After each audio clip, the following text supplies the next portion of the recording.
اور یہی چیز ہمیں اس بندگی سے دور کر دیتی ہے جس کے لیے خدا نے اپنے ان حقیقی اور منتخب نمائندوں کو بھیجا۔ آج کی دنیا جو کہ اتنی ماڈرنائزیشن اور اتنی زیادہ ہو گئی ہے، چاہے آپ دنیا کے کسی بھی حصے میں رہتے ہوں، آج دنیا کا ظاہراً جدید نظام، مگر یہ جدید نظام اس دجال کے پروپیگنڈے کا حصہ ہے کہ جس نے ظہور سے پہلے پوری دنیا میں نفوذ کرنا ہے۔ آج دنیا آپ کے سامنے آپ کو کتنے خوبصورت جلوے دکھاتی ہے۔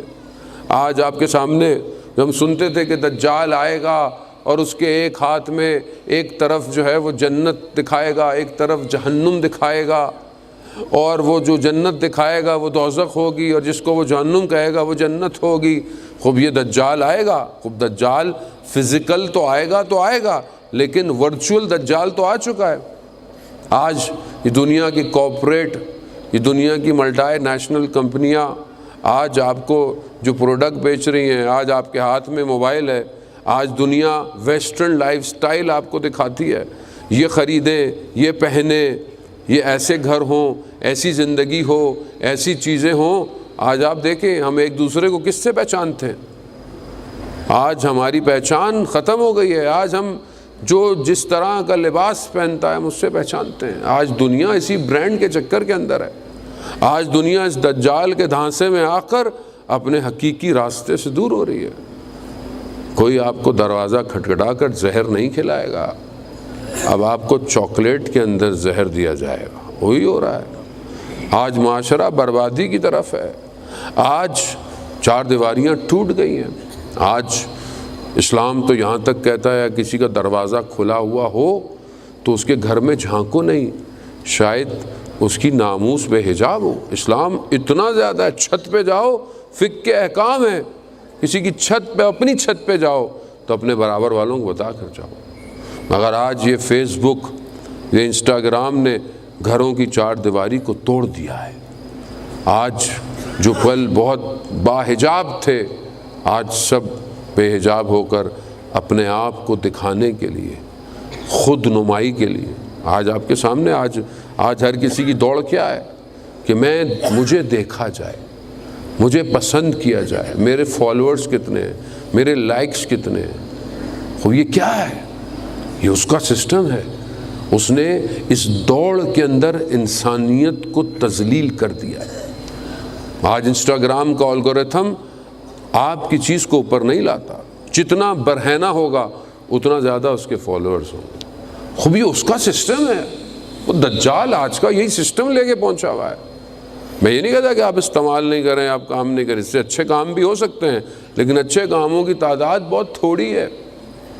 کتنا آج کا جوان بیٹھ کر گوگل پر ریسرچ کرتا ہے فزکس کے بارے میں، کیمسٹری کے بارے میں، اسپیس کے بارے میں، آرٹیفیشل انٹیلیجنس کے بارے میں، کتنا آپ کے پاس ٹائم؟ لیکن دنیا جہان کے پرینک دیکھنے ہو اور فضول کی چیزیں اپلوڈ کرنی ہو، کتنا ہم ٹائم اس پہ استعمال کرتے ہیں؟ آج تو موبائل خود آپ کو بتا دیتا ہے کتنی دیر آپ نے سوشل میڈیا یوز کیا، کتنی دیر آپ نے کال پہ بات کی، کتنی دیر آپ نے سنا۔ خوب ڈیٹا کیلکولیٹڈ ہے۔ اب دجال آپ کو غلام نہیں بنائے گا، اب دجال آپ کو ڈیجیٹل غلام بنا رہا ہے۔ اب دجال نفسوں کے بجائے ذہنوں کو کنٹرول کر رہا ہے۔ آج آپ کے سامنے پوری دنیا، انٹرنیٹ کاٹ دیں تھوڑی دیر کے لیے، جو پچھلے دنوں کٹ گیا انٹرنیٹ، کسی نے مذاق بھی لگایا ہوتا کہ سمندر کے اندر شارکوں کو صرف ہمارے ملک کی فائبر نظر آتی ہے، حالانکہ معاملہ کوئی اور تھا جس کی وجہ سے انٹرنیٹ بند ہوا۔ آج آپ کسی کے گھر مہمان جائیں، ہم بھی ایسے ہی ہیں، کھانا پانی چائے کچھ نہیں پوچھتے، وائی فائی کا پاسورڈ چاہیے ہم سب کو۔ یہ میں کیونکہ رگیں اسی سے جڑی ہوئی ہیں، یہ بند زندگی ڈیڈ ہو جائے گی۔ اور ہمارے جیسا آدمی جو کہ اتنا زیادہ اس پہ پریشان، ہم تو کہتے ہیں ایسی پہاڑوں پہ چلے جائیں جہاں موبائل ہی کام نہ کرتا ہو، کم از کم تھوڑی دیر تو سانس لے سکے گا آدمی۔ وہ 2:30 بجے ہوتے ہیں، کسی کی صبح ہو رہی ہوتی ہے آسٹریلیا میں، وہ فون کر دیتا ہے مولانا صاحب، میں کہا بھائی ٹائم، انہیں کیا پتہ کون سا ٹائم ہو رہا ہے۔ خوب ہم اتنے زیادہ انوالو ہو گئے ہیں۔ یہ مجلس میں جوانوں کے لیے پڑھتا ہوں، بزرگوں سے ویسے بہت معذرت چاہتا ہوں۔ عزیزان محترم، خوب ہماری مشکل ہمارا نفس، ایک نامحرم نگاہ انسان کو صدیوں کے فاصلے پہ پھینک دیتی ہے۔ اور آج کتنا انسان، آج حرام حرام نہیں رہا، آج محرم نامحرم ختم ہو گیا۔ آج آپ جو چیز یوز کر رہے ہیں، استعمال کر رہے ہیں، آپ کو پتہ ہی نہیں ہے کہ آپ کے ساتھ ہو کیا۔ آہستہ آہستہ زہر سرایت کر رہا ہے قوموں کے اندر، معاشروں کے اندر، کمیونٹیز کے اندر۔ خب انہیں اوپر سے غلام نہیں بنا سکتے، انہیں اندر سے غلام بناؤ، ان کے وجودوں کو، ان کے نفسوں کو کھینچ، جبکہ یہ قلب مومن کا، جوان کا پاک قلب ہے۔ میر داماد بہت بڑے فلاسفر تھے، ان کے والد کے بارے میں بیان کرتے ہیں کہ اصفہان میں ایک سلطان تھا، اس کی بیٹی گھر سے لڑی اور گھر سے بھاگ گئی، جوان بیٹی تھی، بہت ان کے سپاہیوں نے ڈھونڈا، نہیں ملی، واپس آ گئے۔ دوسرے دن صبح دیکھا کہ بچی واپس آ گئی، پوچھا اس نے کہ بچی سالم ہے؟ کہا صحیح ہے بچی۔ کہا بچی کو بلاؤ۔ کہا بیٹی کہاں چلی گئی تھی؟ کہا ناراض ہو کر۔ کہا کہاں گئی؟ کہا میں بازار، کہا رات تھی، بازار بند تھی۔ کہا رات کہاں گزاری؟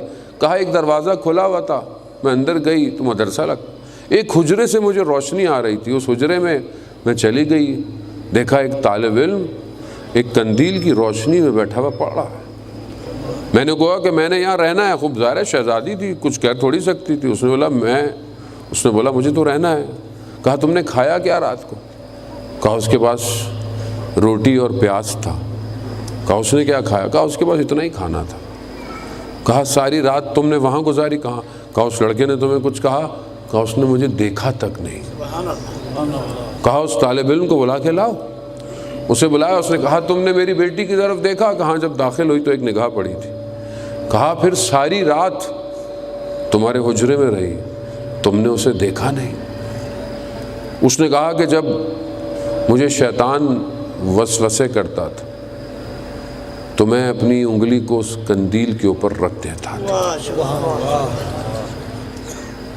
کیونکہ جہنم کی آگ دنیا کی آگ سے کہیں زیادہ خطرناک ہے۔ اس نے پھر اپنا ہاتھ اٹھایا، کہا ایک ایک کر کر میں نے اپنا پورا ہاتھ جلا دیا اور صبح ہو گئی۔ عزیزان محترم، آپ کا قلب پاک ہے، آپ کا ذہن عفت اور پاک دامنی کی جگہ ہے۔ آج کا دشمن آپ کے ذہن کو آلودہ کرنا چاہتا ہے۔